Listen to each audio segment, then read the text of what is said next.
চলো আমার কিছু করা পুরনো কাজের ছোট্ট ছোট্ট ভিডিও ক্লিপ তোমাদের সঙ্গে শেয়ার করে নিই।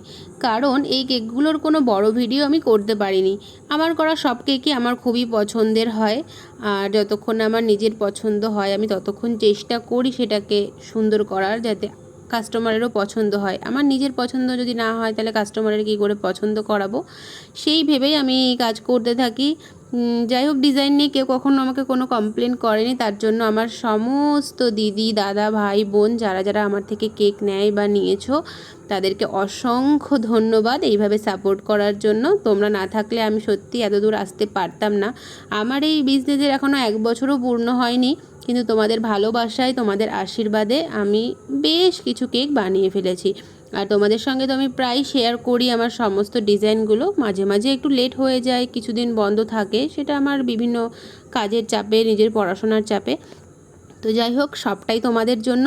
আর এই যে কেকটা দেখছো না, এটা কিন্তু একটা পটল কেক। হ্যাঁ, কেকটাকে আমি পটলের মতন শেপ দেওয়ার চেষ্টা করেছি, কারণ যে দাদা এই কেকটা নিয়েছিল তার এমনই ডিমান্ড ছিল। তো এই কেকের একটা কাহিনী আমি অন্য একটা দিদির থেকে জেনেছিলাম, যেটা শুনে আমার সত্যি খুবই হাসি পেয়েছিল।